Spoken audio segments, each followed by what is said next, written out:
嘛？你觉得队伍这场比赛存在的最大的问题是？This question is over to Hoya.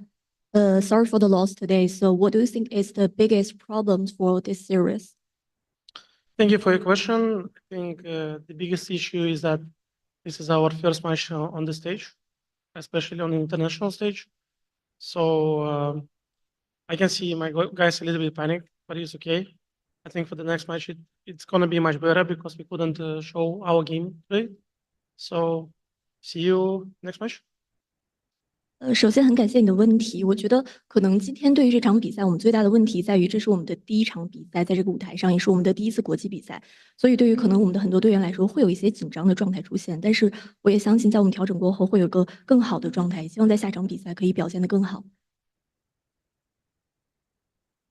哦，我这边这个问题给到 Coco 呢，就是想问一下，因为下一场听不到，听不到。下一场会对付嘛，就想问一下。耳机有问题，那个耳机我听不出。There's a problem with my headset. I cannot hear. Oh, okay. They have a problem with the headset. Can you hear me? Yeah, you're clear. But Okay. Whoever was asking me the question, I couldn't really hear. 听到吗？ No? 不太听到。 Okay, maybe the microphone is not working. Can we change the microphone, please? Yeah.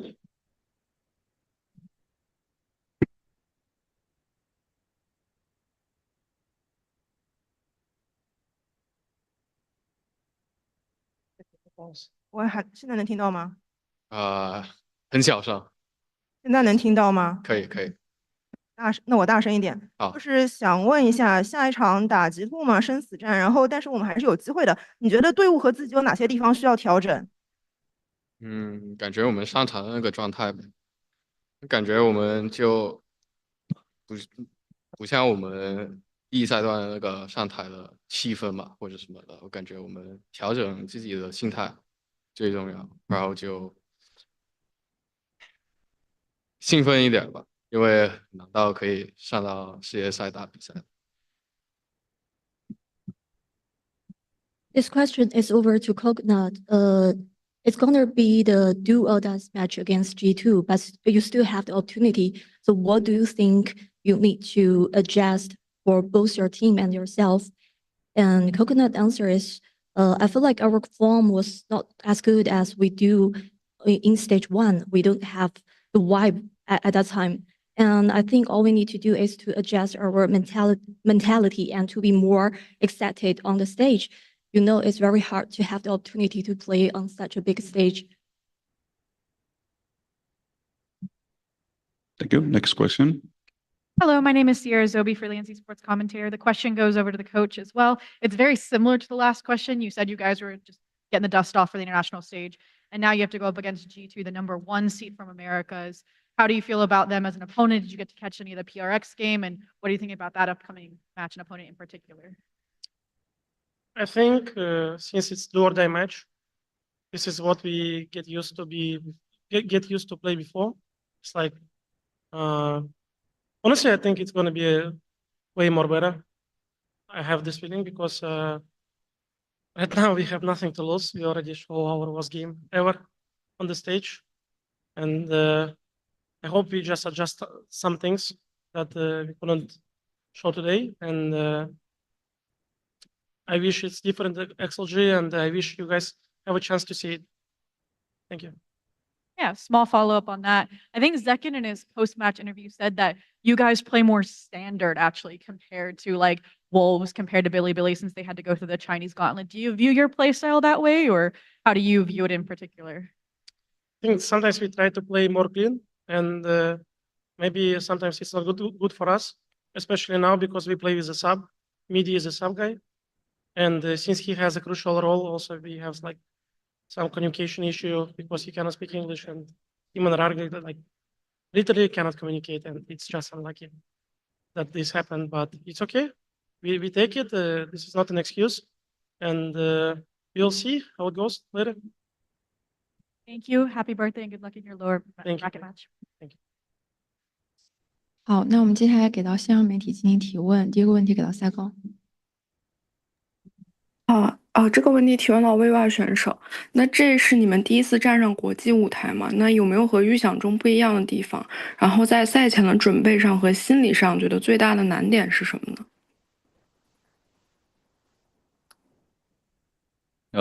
感觉肯定在世界赛舞台上面儿，感觉可能受关注度可能感觉会更多吧。然后确实大家压力都会比较大。然后在我们赛前的时候，其实也说过，就是把这个比赛可能当做就是正常的比赛，不要去想太多，去打就行了。但是确实我们今天也没有做到。好的，谢谢，希望你们接下来比赛顺利。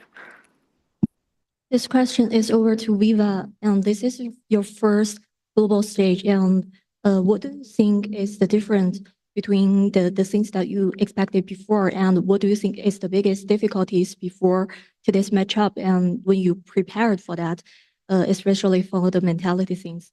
And Viva's answer was like, I feel like on the global stage, there were more eyes on us. Definitely, we have much more pressure than before. And before today's matchup, we just want to treat this match as some normal match we had before, but we didn't manage to do that. Thank you. Next question goes to Rabia. Hey everyone, this is Rabia from Esports Insider. My question goes to the coach. First of all, happy birthday. And also, you just mentioned the team was panicking on stage because it was their first matchup in front of the international audience. I want to ask you, as a coach, what kind of exercises would you focus on to help the team feel more comfortable on stage going forward, especially against the first seed from America's G2? It's very simple. I just tell them it's do or die. You guys do or you die. That's it.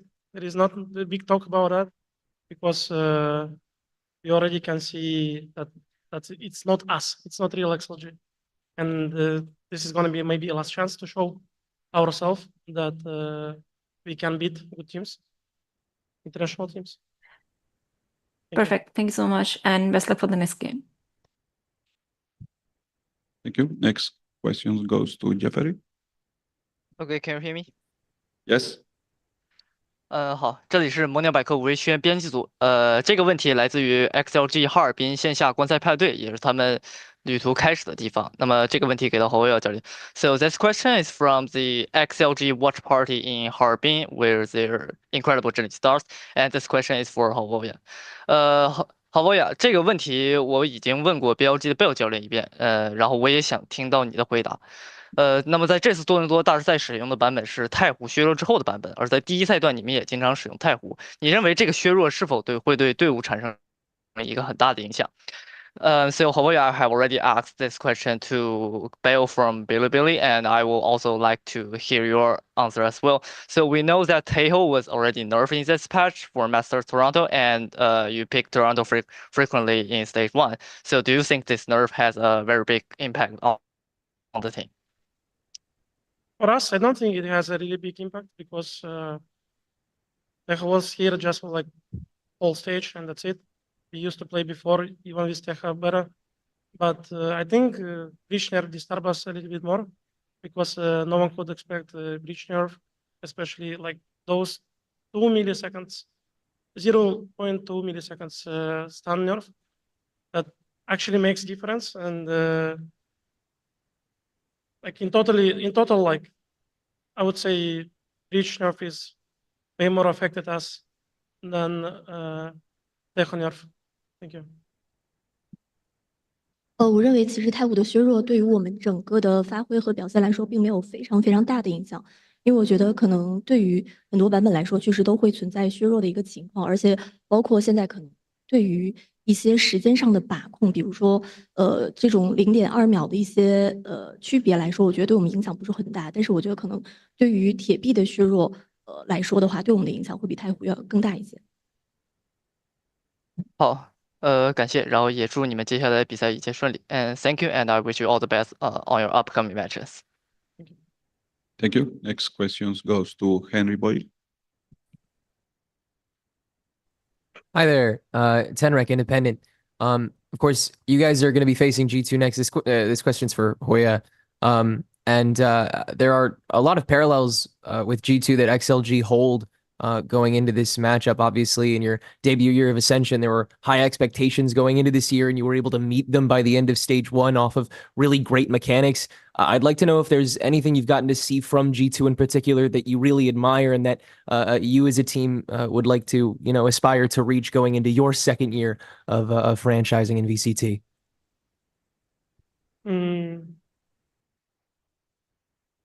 Obviously, G2 did much better than us because they become more consistent than what we do. I think difference between us and then G2 is like, I feel they have more skilled players because like they used to be in esports a little bit more than my team, but it's okay. We just need some time, and we'll try our best to be more consistent. Actually, I'm really happy that we're gonna face them because I think it's gonna be a real stress check for the Ascension teams. Even though I cannot count G2 as an Ascension team, I think they looks more like VCT team, not like Ascension team. With all respect, I like them. Thank you. Thanks so much. Best of luck. Thank you. Thank you. Next question goes to Pedro. Hello, guys. Can you hear me? Yes. All right. Thank you very much on that. Pedro Romero, independent journalist. First off, thank you guys so much for giving us the opportunity to answer questions for this press conference. I'm going to send this question first and foremost to Havoya, the coach. I want to know from your point of view and your rationale as to like why you guys decided to go for Sunset, given that the map is still relatively new in this current meta, and obviously a few number of teams have already played this map in this competition. So what gave you the confidence? What did you see in the map that gave you the decision, or that made you go for the decision of using it against Sentinels today? Thank you for the question. First of all, Sunset was one of our best map in the past with the previous roster. So I feel like in case that we had to change one player and we have a sub now, we had to adapt everything fast because we lost some time for trials. And this is something that we used to play before really well. And I feel like our structure on Sunset is fine, but we just choked today. And also we could see how Sentinels played before. So I think we were actually well prepared, but we couldn't show ourselves in the server. So that's it. Thank you. Can I ask a follow-up? Yes. Again to Havoya, you mentioned a little bit just now in the answer, and also a few instances earlier on in the press conferences about like having to put in media or include media into the team. Given that this is a new version of the roster, I want to know, more so going into the specific of like the integration or the transition from the previous roster to this one. How have you viewed the process of just trying to fit him into the game plan? And on top of that, how difficult, if any, has it been for you guys and for you as the coach to make it all happen with so little time you guys have had at your disposal? So this is actually the most hard part to implement someone who is not in the team from the start, because all the players are being taught different way, and I can see that when MIDI came, I feel like he didn't had much time spending with his coach, how he can play, how he has to play, and blah blah blah. So I think that was the most hardest part, the hardest part for us to implement him, because his role is crucial. He is like support to the team, initiator, and he has to drive the pack. But unfortunately, because of communication, he cannot. So we decided to make our game plan is way more simple, and hope we can focus on our individual plays, which we had lack of today. So thank you. Thank you. Now last questions goes to Miguel. Hi, hello. Can you hear me? Yep. Okay, thank you. I'm Miguel Soriano for Sons of Chaos in Latin America. this question would be for Coach Boy as well. In the past meta, it was kind of easy to set a direction because you had a point decided with Tejo being the most crucial player, the most crucial agent to play back then. Right now, the meta looks like an open sea. And what would you say is the biggest challenge of the current state of Valorant, as in the strategy to follow? I think there is nothing specific in this meta, because this meta used to be in the past, and it's very important to know how to default properly. It's very important to know how you guys can drag people around, let's say you play attack, right?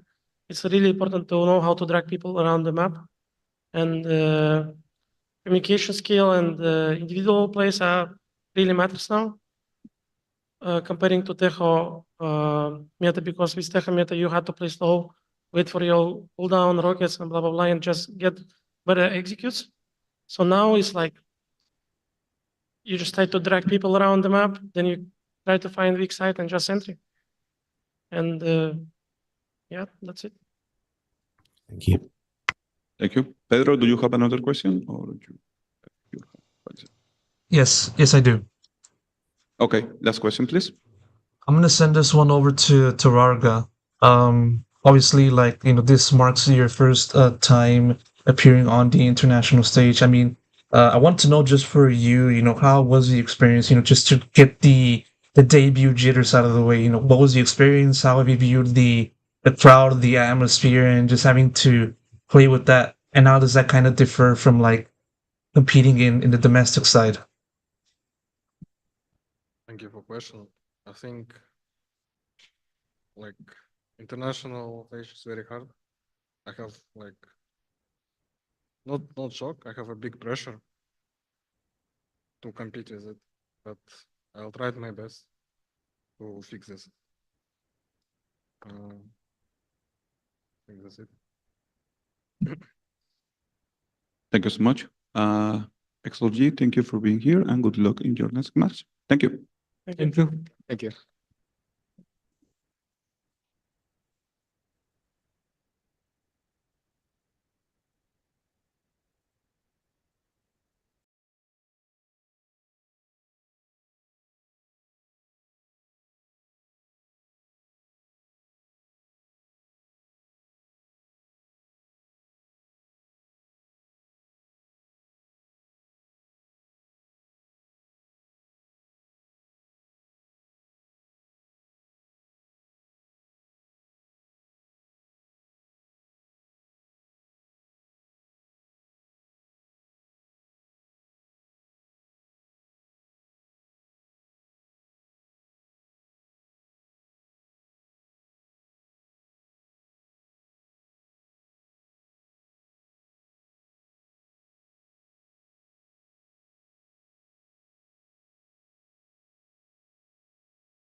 Hey guys, as a quick heads up, just want to make sure, were you guys able to hear me and my questions? Just if you can kind of type into the chat, just let me know so that I can, be assured.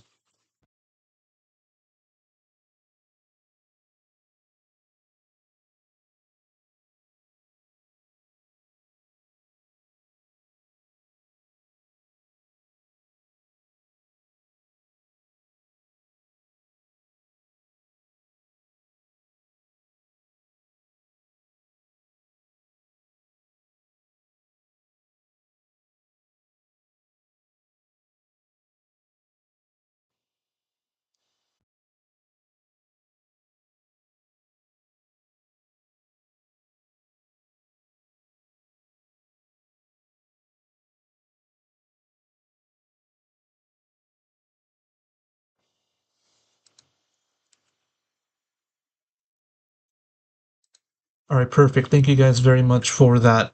As you guys can see in the screen, we're now waiting on Sentinels. I assume that they're doing media obligations or media things before stepping onto the main stage. And so please bear that in mind. They'll be ready in roughly around 10 minutes, as is usually the case in these press conferences. The losing team will always do their press conference first, and then it'll be followed by the winning team. So as you guys know, XLG just finished up their press conference, and now we're just waiting on Sentinels and to do their thing. So please stay tuned for that.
Hello, everyone. Welcome to this press conference. Thank you, Sentinels, for being here, and congratulations for your victory. Now we are going to start with some questions in the room. Sierra, you got the first question. Hi, Sierra, freelance esports commentator. My first question, super lighthearted, to Kaplan. Why wouldn't you let Hubert watch the match at first, and what changed for you to turn him around and finally let him start watching?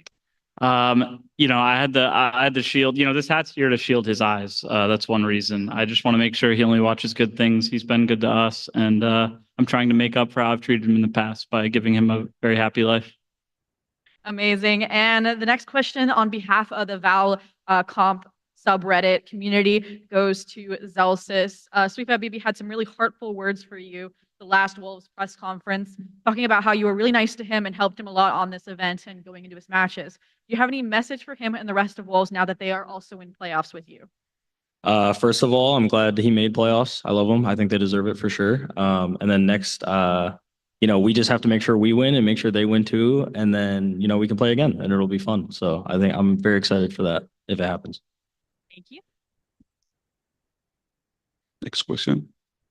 Hey guys, Pedro here. I've got a question to Bang. What is like some of the biggest differences between Sentinels and 100 Thieves in terms of like a team environment, but also an organizational environment?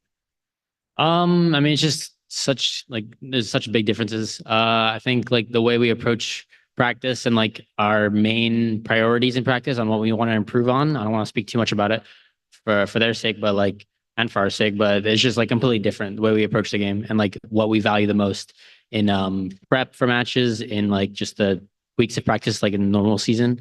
It's just completely different outlooks on the game, to be honest. But I mean, players completely different. It's funny whenever I hear the same things because I've been on multiple teams and you just sometimes you hear the same phrases or the same jokes and stuff like that on multiple teams. So I'll hear some of the things I say or these guys say, and I'll tell them that my teammates on 100 Thieves would say it.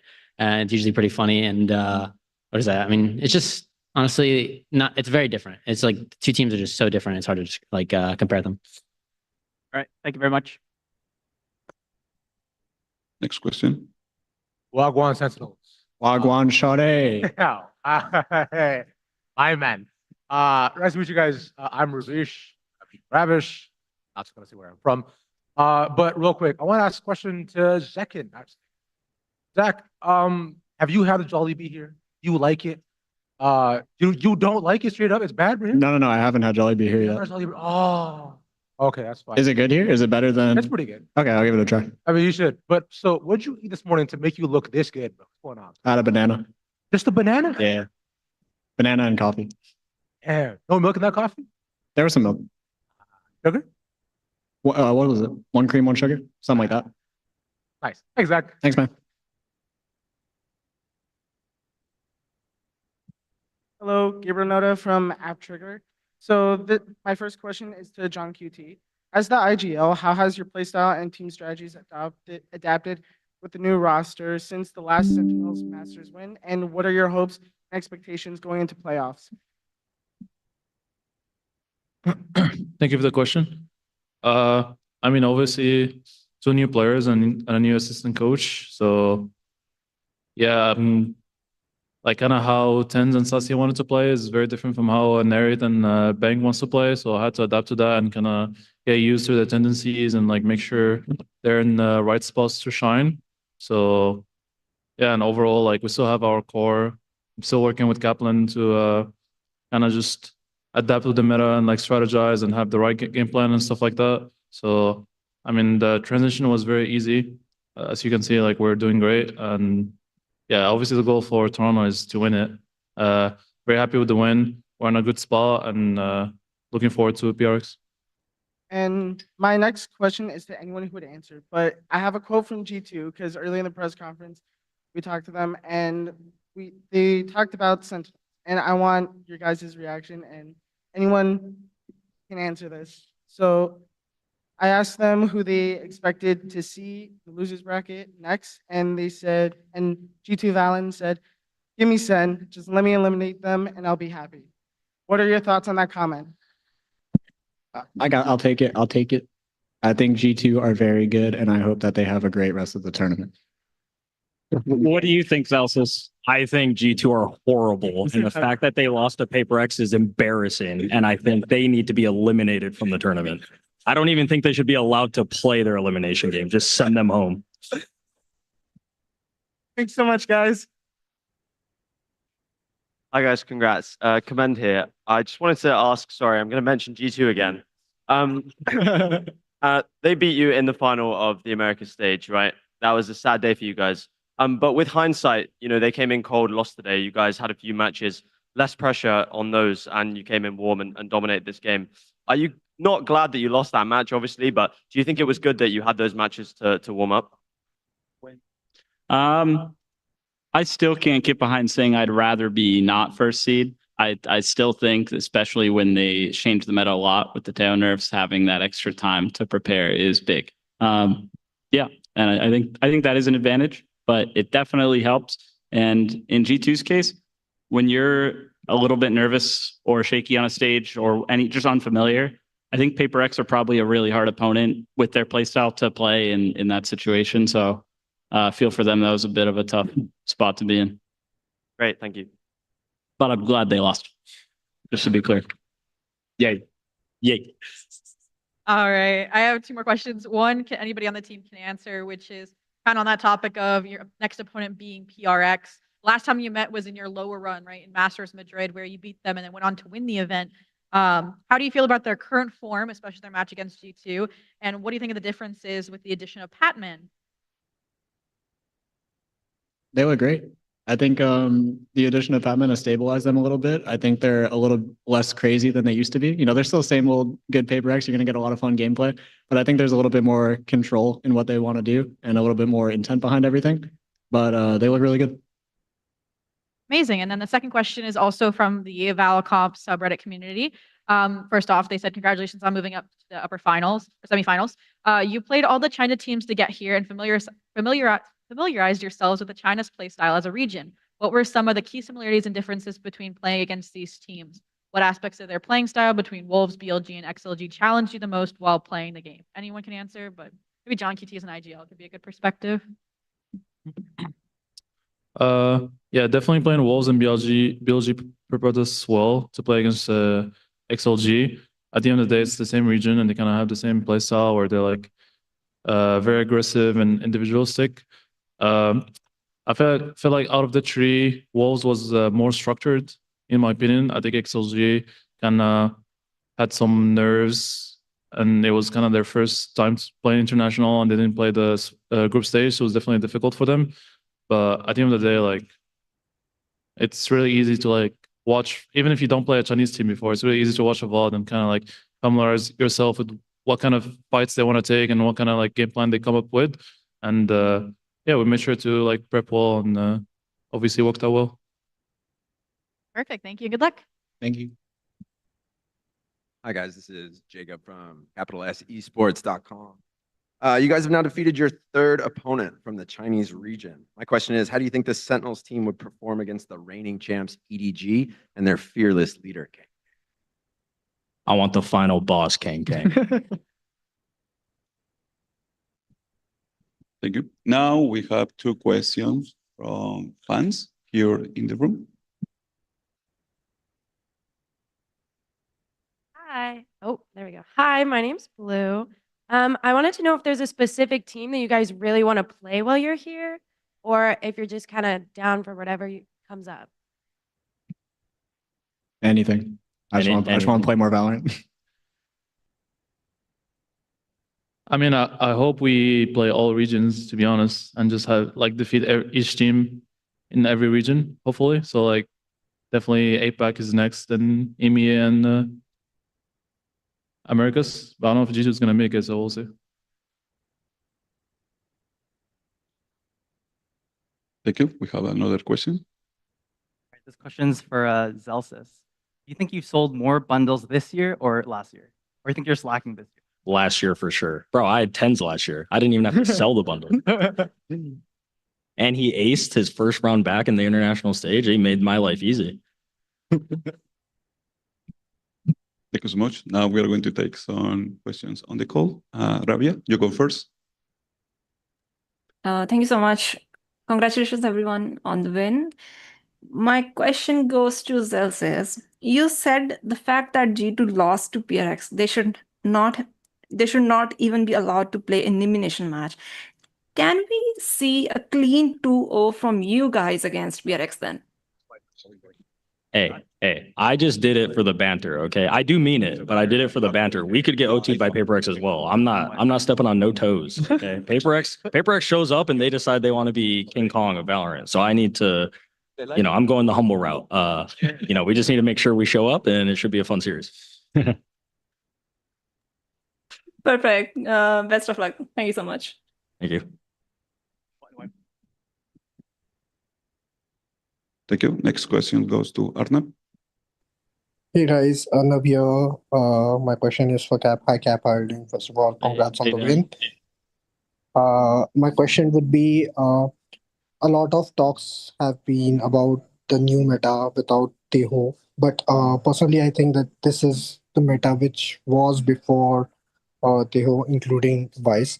How much time do you think the teams had to adapt, and how much familiarity you guys had coming to the tournament and preparing yourselves?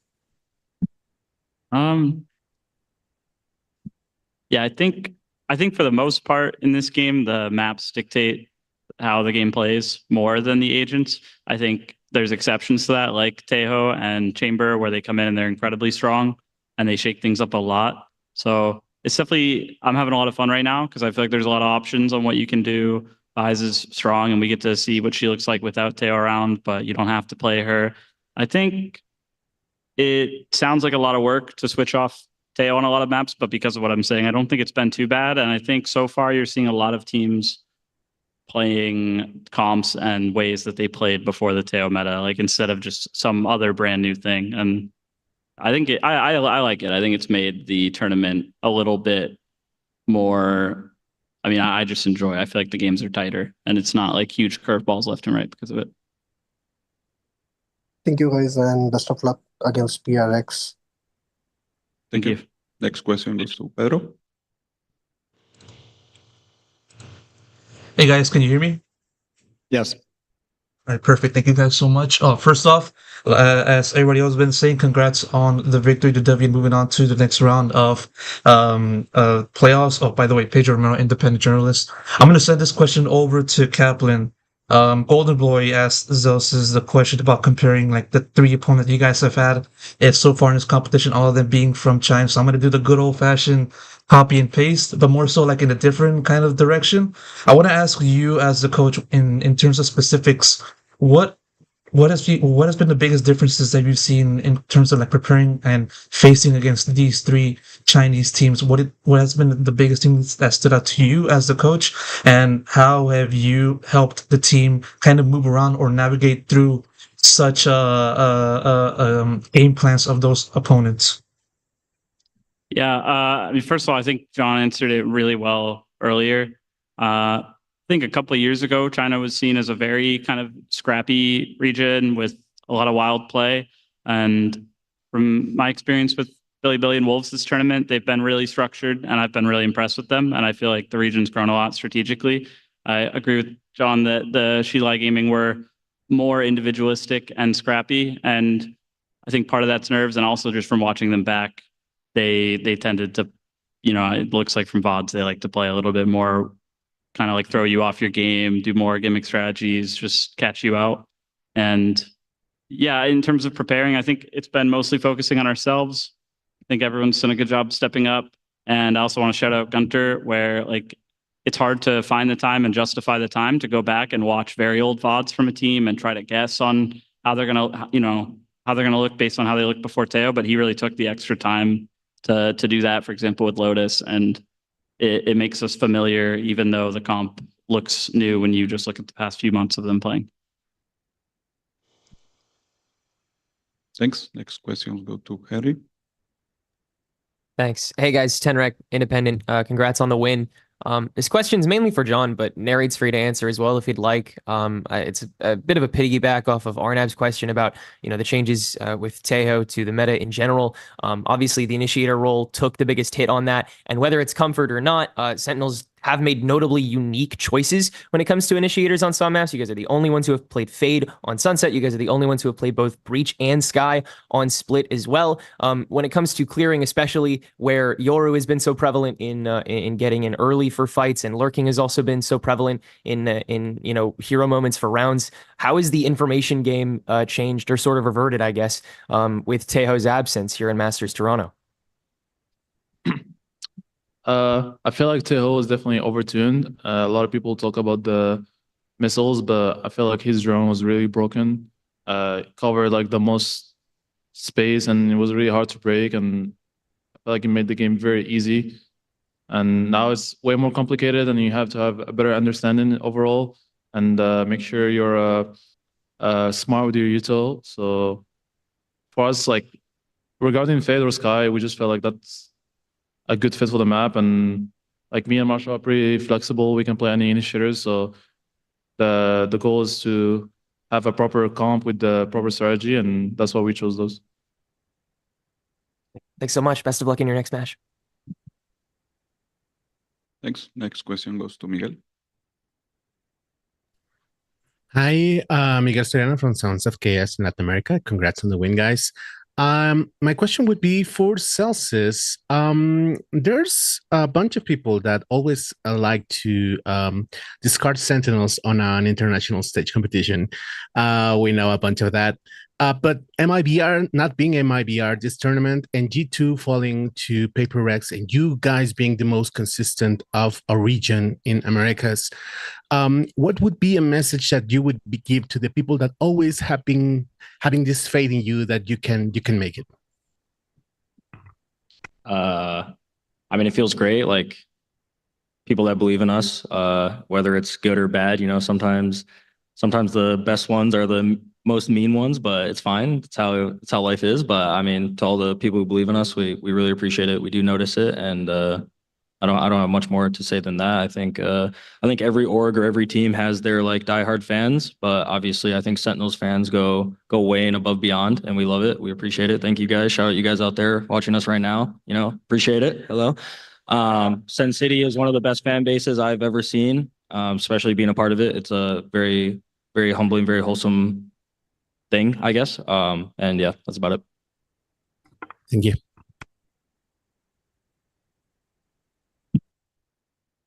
Thanks. Now, last three questions. Arnam? Hi again, Arnavio. This time my question is for Zelsis. I want to know, do you know that FNS has given a name to you? It's called Green Lantern. And he is on the PRX train. But I want to know from you, any words that you want to give to him? Pooji, I love you, and thank you for naming me the Green Lantern. I know you called me Superman, but you know, it's fine. I'll take Green Lantern. It works. But yeah, I love FNS. I know he's a Paper X fan, so I hope we can send them to the lowers and piss him off, because that'd be great. You know, because I can't play against him anymore. He's old and retired, so I have to take down the team he supports. And yeah. Amazing, and best of luck. Thank you. And last question goes to Rabia. Thank you so much. My question goes to Kaplan this time. It's not about the tournament, but the game itself.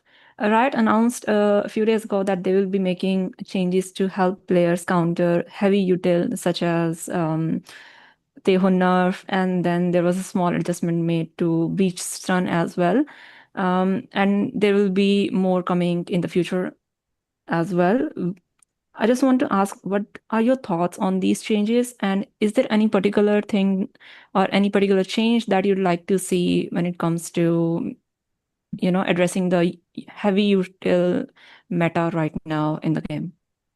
Yeah, I can't really comment or say that I have the foresight to know whether the game would be better or worse. And there's so many angles you could look at that. If the game had less util, like less rechargeables, less anything like that, and I'm excited to see the game look like that. I just think it's a volatile like type of change to make. I don't mind them so far, but they just have to be careful. I think that there's some really strong defensive agents in the game. Agents like Vise, agents like Yoru. It makes you have to clear a ton of space. It makes you have to pressure sites a lot before you can get in. So if the game's going to look different, they just have to be really careful to make a lot of changes. Otherwise, I think there would be ripple effects that would hurt the way the game's balanced, because it's been balanced about the amount of util it's had for a long time. So I have full faith in them, and I think it's exciting that they're gonna try to change things up. Perfect. Thanks so much. Okay. Thank you, Sentinels, for being here with us. Good luck in your next match. Thank you. Thank you.